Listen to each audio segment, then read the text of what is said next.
what's starting to happen is that people are realizing in this age of automation, we need to double down on human capital.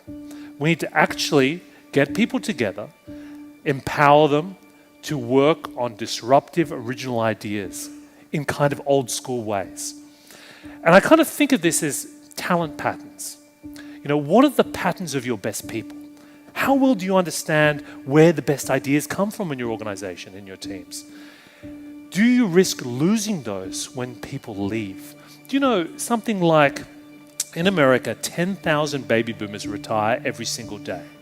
That's 10,000 people with 30 or 40 years of accumulated experience, knowledge, talent that isn't saved in a PDF or a PowerPoint. You know, it's not codified in any meaningful way.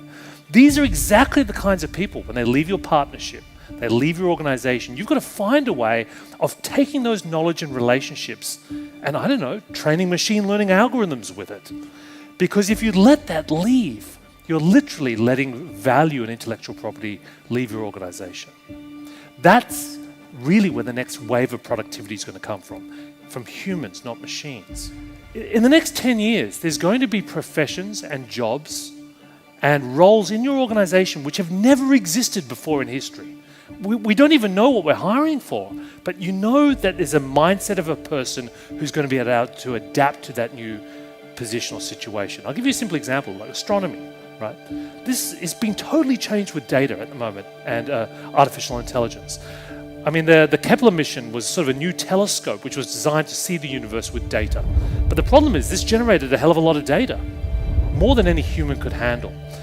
And interestingly, you know, just recently, there was this engineer at Google called Chris Chalet, and he was in the machine learning team, and he was hunting around for an application of where Google servers could transform a job. And he came across this guy called Andrew Vanderberg, who I interviewed, who was at the University of Texas in Austin. And he was focused on finding exoplanets, which are, you know, essentially other planets that surround a star like our own, but not in our solar system. And he thought, well, maybe there is all this data that could be better analyzed by a machine learning algorithm. So they worked together.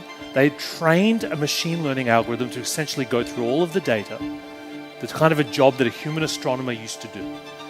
And as a result of this, they managed to discover planets which had been completely missed. You see, the future of astronomy is actually computational astronomy. The future of your profession will also be algorithmic and computational and driven by data. That doesn't mean humans are not important, but it means their responsibilities, their capabilities, their mindset will also have to change. There's no doubt in the next few years that productivity is really going to be a story of automation.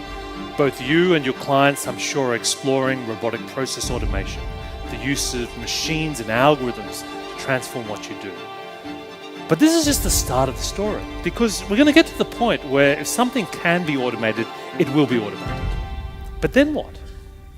What's going to separate your organization from anyone else? And that's really where human beings come in.